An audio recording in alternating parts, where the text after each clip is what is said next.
क्यों तरसता है तू बंदे, जल्द ही बदलेगा मंजर। झांक ले तू एक दफा बस दिल से अपने दिल के अंदर।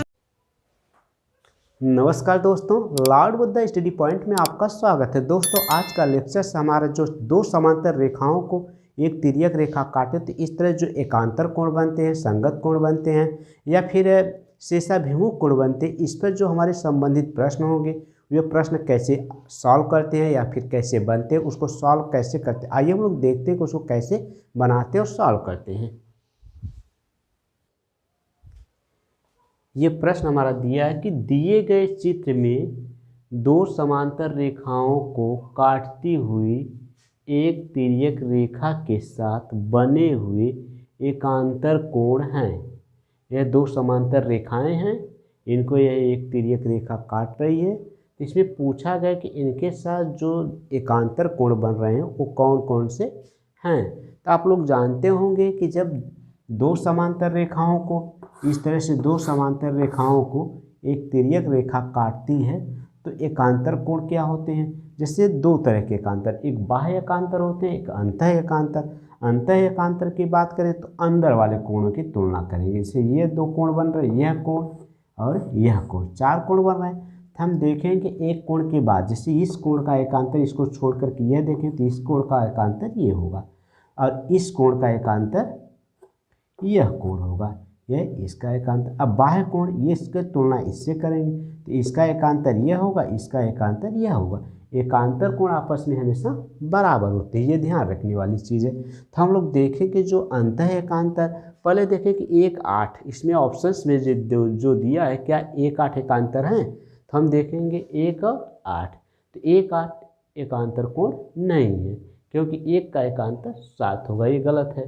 इसका मतलब हम बी देखेंगे, क्या बी में कोई ऑप्शन है 1 2, क्या दोनों एकांतर कोण हैं? नहीं, यह दोनों एकांतर कोण नहीं, ये दोनों रेखी कोण हैं। अब हम ऑप्शन से सी की लेते हैं तो सी में दिया है 2 6, 2 6 की बात करें तो 2 और 6, यह दो देखेंगे तो हम दोनों ये कोण हमारी समांतर रेखाओं की एक ही तरफ स्थित है। जब दो समांतर रेखाओं को एक तिर्यक रेखा काटे तो समांतर रेखाओं पर जो एक ही तरफ दोनों कोण स्थित हो तो उन कोणों को हम लोग कहते हैं संगत कोण। जब संगत कोण या फिर करस्पॉन्डिंग एंगल, तो जब ये संगत कोण होते हैं तो इसका मतलब 2 और 6 क्या है? संगत कोण, ये भी नहीं है। इसका मतलब ये देखेंगे इसमें 4 और 6, तो 4 और 6 देखें तो 4 और 6 दोनों क्या है? एकांतर कोण है।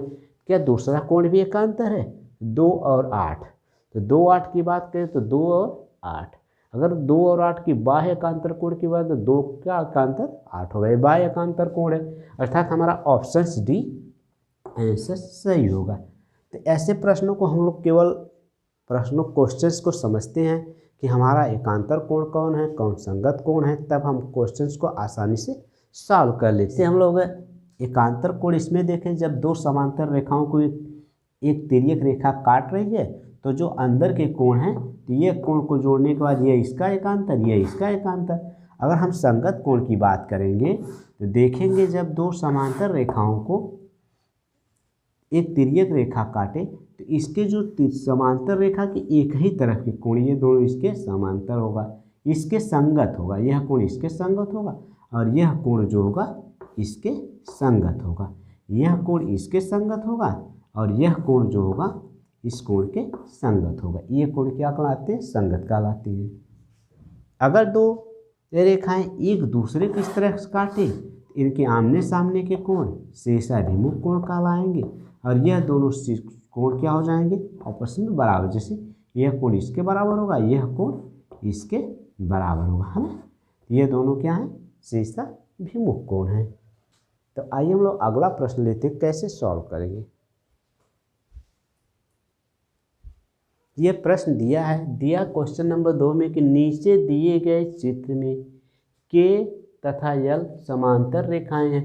मतलब यह दो समांतर रेखाएं हैं, के और एल, ठीक है। और ए प्लस बी डिग्री का मान ज्ञात की कर रहा है कि जो ये दो कोण दिए गए हैं इन कोणों का एडिशन, इसका योग कितना होगा। तो हम लोग देखें कि इसको कैसे सॉल्व करते हैं। तो इसको सॉल्व करने के लिए हम लोग का सिंपल तरीका है कि देखिए कोण ए, इस कोण का मान दे दिया है, मान लीजिए किसी कोण ओ पर मिल रहे हैं, ठीक है, और तो यह कोण जो दिया है, इसको ए का मान दिया, बी का मान दिया, और इस पूरे कोण की वैल्यू 60 दी है। तो हमको ए प्लस बी पता करना था। हम सीधे सीधे क्या करेंगे, इस रेखा से कटान बिंदु से एक समांतर रेखा खींच देंगे। अब देखेंगे कि यह जो इसके समांतर खींचेंगे तो यह रेखा जो है दोनों के समांतर होगी। अर्थात अगर हम लोग कह लें यह यम है तो यम यह के समांतर होगी, यल के भी समांतर होगी। अब इन दोनों समांतर रेखाओं के बीच ये एक तिर्यक रेखा काम करेगी, अर्थात इतने का केवल इसका मान कितना हो जाएगा, ए, क्योंकि ये दोनों क्या हो गए, एकांतर कोण हो गए। तो जब ये और ये एकांतर कोण हो गए और इसकी वैल्यू देखा जाए तो ये इसके एकांतर अर्थात ए बी, और ए बी को अगर हम लोग जोड़ें तो क्या हो जाएगा, ए और बी दोनों को जोड़ेंगे तो हमारा एक पूरा कोण बनेगा। पूरे कोण का वैल्यू हमारी 60 डिग्री है, अर्थात यही हमारी इसकी वैल्यू हो जाएगी। ए प्लस बी की वैल्यू हमारी हो गई 60 डिग्री, यही हमारा अभिष्ट आंसर हो जाएगा। अर्थात हम लोग देखेंगे तो ऑप्शन बी हमारा सही उत्तर से होगा। तो हम लोग और प्रश्न लेते हैं। देखिए हमारा क्वेश्चन नंबर 3 गिवन है, इसमें दिया है कि आकृति में यदि ए बी समांतर सी डी, इसमें कह रहा है ए बी जो है सी डी के समांतर है, कोण ए पी क्यू बराबर 50 अंश तथा कोण पी आर डी बराबर 127 अंश, तो वाई का मान ज्ञात कीजिए। इसको कैसे सॉल्व करेंगे, देखिए हमारी ए बी जो है सी डी के समांतर है। जब यह रेखा इसके समांतर, इसके लिए अर्थात पी क्यू भी इसके लिए तिर्यक रेखा होगी और पी आर भी तिर्यक रेखा होगी। बट गिवन है कि ए पी क्यू बराबर 50 अंश और पी आर डी बराबर 127 अंश। अगर हम लोग मान रहे हैं कि जब ए बी और बी सी जो जब दो समांतर रेखाएं हैं, हमारी ए बी और सी डी जब दो समांतर, तो पी आर इसके लिए तिर्यक रेखा होगी। जब तिर्यक रेखा होगी तो यह कोण इस कोण के बराबर, क्योंकि ये दोनों क्या है, एकांतर कोण है। अगर देखा जाए तो हमारा कोण A P R is equal to कोण पी आर डी, क्योंकि ये दोनों एकांतर कोण है। एकांतर कोण हमेशा क्या होते हैं, बराबर होते हैं। जब एकांतर कोण, बट यह गिवन जो हमारा है, यह टोटल वो कोण हमारा क्या हो जाएगा, 50 plus Y is equal to 127 अंश। अर्थात अगर हम वाई की वैल्यू फाइंड आउट करेंगे तो 127 में से अगर हम लोग 50 सब्ट्रैक्ट कर लेंगे तो हम लोग देखेंगे कि इसकी वैल्यू जो आएगी 77 अंश आएगी।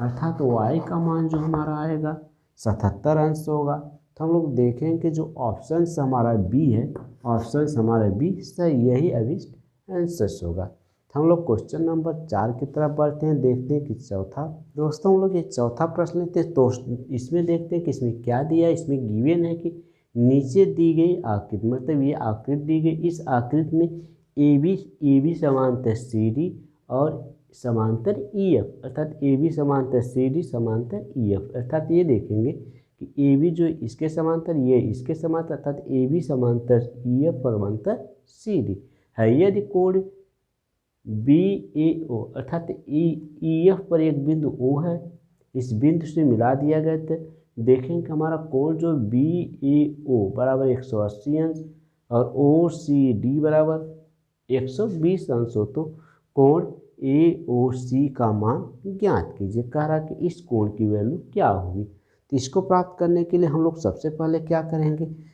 हम लोग देखेंगे जो ये चीज़ गिवन से इसको कैसे सॉल्व करते। इसमें ये दिया है कि इसकी वैल्यू यह जो यह इसके समांतर, जब ए बी समांतर ई एफ है, जब ए बी समांतर ई एफ, इसको एक तिर्यक रेखा, अर्थात ओ ए क्या हुई, तिर्यक रेखा। जब तिर्यक रेखा काटती है उसके आंतरिक कोणों का योगफल 180 अंश, अर्थात आंतरिक कोण क्या होते हैं, संगत कोण होते हैं। आंतरिक कोण क्या होंगे, आंतरिक कोण क्या होंगे, संपूरक कोण होंगे, संपूरक कोण होंगे। जब आंतरिक कोण संपूरक कोण होंगे तो इस कोण और इस कोण का मान कितना होगा 180 अंश।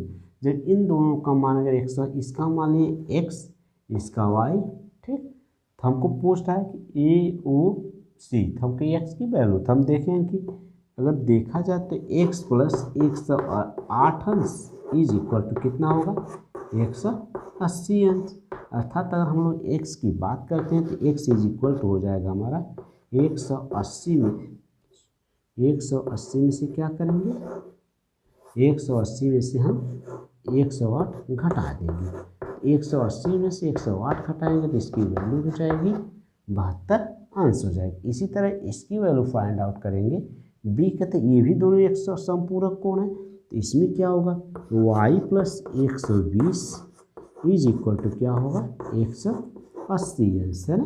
तो अगर हम y की वैल्यू फाइंड आउट करते क्या होगा 180 अंश माइनस या प्लस है तो इधर जाके घट जाएगा, तो हो जाएगा कितना, अर्थात y की वैल्यू हमारी 60 अंश हो जाएगी। अगर हम लोग देखें तो कोण AOC इज इक्वल टू क्या होगा कोण AOF, अर्थात अगर हम ए देखें तो इसका हो जाएगा, अर्थात x प्लस वाई हो जाएगा। x की वैल्यू 72 अंश है और इसकी वैल्यू जो आई है y की वैल्यू 60 अंश है। अगर दोनों को ऐड कर लेंगे जो वैल्यू आएगी यही हमारा अभिष्ट आंसर हो जाएगा, यही हमारा, अर्थात जो हमारा आंसर आएगा AOC की वैल्यू कितना हो गई, AOC का मान हो गया 132, अर्थात हमारा ऑप्शन ए हमारा सही होगा। तो आइए हम लोग 5वें क्वेश्चन को लेते हैं। 5वां क्वेश्चन कहते हैं उसको कैसे सॉल्व करते हैं। ये अगला क्वेश्चन देखिए, इस क्वेश्चन में गिवन है कि आकृति में x का मान ज्ञात कीजिए यदि L समांतर M हो, अर्थात L समांतर M। इसमें जो गिवन है जो इसमें आकृति में गिवन है कि L समांतर M है और इसको एक तिर्यक रेखा काट रही है। तो अगर तिर्यक रेखा जब काटती है तो हम देखते हैं कि इस पर जो दो कोण बनते हैं, बट इसमें जो गिवन है इसमें लिखा कि यहाँ 50 अंश दे दिया, इसको x दिया। जब दो रेखाओं को और देखा जाती है, एक सीधी रेखा इस पर एक रेखा आकर मिल रही है, अर्थात यह दोनों रेखाएं क्या बनेगा एक रेखी कोण बनेगा। तो रेखी कोण बनेगी, जब रेखी कोण बने तो रेखी कोण का मान हमेशा क्या होता है 180 अंश। जब रेखी कोण है तो हम इसका मतलब 50 और x की वैल्यू प्लस इनका योगफल कितना होगा 180 अंश होगा, अर्थात x की वैल्यू क्या हो जाएगी, तो हम लोग क्या करेंगे x 180 में से 50 घट जाएगा, अर्थात हम लोग देखेंगे कि x का मान जो आ जाएगा हमारा 130 अंश है, यही x का अभिष्ट वैल्यू हो जाएगी। अर्थात हमारा और देखें तो ऑप्शन नंबर सी हमारा आंसर होगा। जब ऐसे प्रश्नों में देख रहे हैं कि इसके समांतर होने का कोई औचित्य नहीं, केवल हम इसी दो रेखाओं को ले लिए कि इसको एक तिर्यक रेखा काट रही है, बट हम देख रहे हैं कि यह सीधी रेखा है, ये एक तिर्यक रेखा सीधी, इस पर एक रेखा मिल रही है, अर्थात ये दोनों एक ही रेखा बने कोण है, अर्थात यह रेखी कोण है। तो रेखी कोणों का योग हमेशा 180 अंश होता है। जब 180 अंश हो गया अर्थात x की वैल्यू क्या करें 50 को 180 में से घटा देंगे, जो वैल्यू आएगी वही हमारा अभिष्ट आंसर होगा। आइए हम लोग अगला प्रश्न लेते हैं। दोस्तों आइए हम लोग देखते हैं कि अगला प्रश्न इसको कैसे सॉल्व करते हैं। अगले प्रश्न में गिवन है कि PQ तथा RS प्रतिच्छेदी रेखा है। PQ और RS क्या है प्रतिच्छेद, अर्थात एक दूसरे को काटने वाली रेखाएं हैं, तथा कोण POR तथा कोण ROQ का अनुपात गिवन है कि 5 संबंधित 7 हो तो कोण POR अर्थात POR का मान ज्ञात, मतलब ये पहले कोण का जो मान पता। तो हम लोग देखें कि जब कोण है इनका अनुपात दिया तो ये दोनों क्या हैं रेखी कोण है। जब ये कोण हमारे क्या हैं, जब कोण POR और ROQ क्या है रेखीय कोण है। जब रेखीय कोण है अर्थात ये रिज कोण बना रहे हैं, रेखी कोण है। जब रेखी कोण है इसका मतलब इनका योगफल कितना होगा 180 अंश, अर्थात बट इनका अनुपात दिया है 5:7। तो 5 और 7 का अनुपात का योगफल जो होगा हमारा सीधे 180 अंश होगा। अब इसको सॉल्व करते हैं, अर्थात 12 बराबर हमारा क्या हो गया 180 अंश हो जाएगा। अगर अर्थात 1 बराबर क्या होगा 180 अंश बट्टे 12। अगर इसको सॉल्व करते हैं तो 12 एकम 12, 12 पच्चीस 7, अर्थात 1 बराबर हमारा क्या हो गया 15 अंश। बट ये पूछा कि 5 बराबर क्या हो, तो 5 बराबर क्या हो जाएगा, तो 5 बराबर हमारा हो जाएगा 1 बराबर 15, तो 5 बराबर क्या हो जाएगा 15 पच्चीस 75, अर्थात 75 अंश हो जाएगा। यही हमारा अभिष्ट आंसर है, अर्थात हमारा कोण POR जो होगा 75 अंश होगा। अर्थात अगर हम लोग देखें तो ऑप्शन सी हमारा सही आंसर होगा। आइए हम लोग अगला प्रश्न लेते हैं। दोस्तों ये अगला प्रश्न है। इस प्रश्न में गिवन है कि आकृति में AB समांतर AB पैरेलल CD तथा EF परपेंडिकुलर CD तथा कोण GED बराबर 126 अंश, तो कोण AGE का मान ज्ञात कीजिए। तो हमको पता गिवन है कि GED का मान 126 अंश है, तो हमको AGE का मान पता करना है। बट गिवन है कि AB जो है इसके समांतर है। एक चीज़ और दिया है कि जो EF जो है CD पर लंबवत, अर्थात इसकी वैल्यू जो हमारे दिया 90 अंश। बट और इस कोण की जो वैल्यू दिया कोण GED बराबर 126 है। अगर जब AB और CD क्या है समांतर रेखाएं हैं, जब समांतर रेखाएं हैं तो इसके GE इसके लिए एक तिर्यक रेखा होगी। जब तिर्यक रेखा होगी तो हम लोग देखेंगे जब तिर्यक रेखा होती है तो उनके एकांतर कोण क्या होते हैं समांतर, अर्थात यह कोण इसके समांतर होगा, यह कोण इसके एकांतर कोण होगा। अर्थात हम कह सकते हैं कि कोण AGE बराबर कोण GED। क्यों? क्योंकि एकांतर कोण है ना, तो क्या लिख देंगे एकांतर कोण। जब ये एकांतर कोण होंगे तो हम लोग देखें कि जो एकांतर कोण होते हैं आपस में बराबर होते हैं। जब ये बराबर होते हैं तो इसकी वैल्यू GED की वैल्यू दिया है 126 अंश, अर्थात ये इसके बराबर, अर्थात इसकी वैल्यू हमारी 126 अंश हो गई। अर्थात हम आंसर देखें तो हमारा ऑप्शन डी सही आंसर होगा। इस तरह से हमारा यह प्रश्न है। ऐसे प्रश्नों को आप लोग आसानी से सॉल्व करते।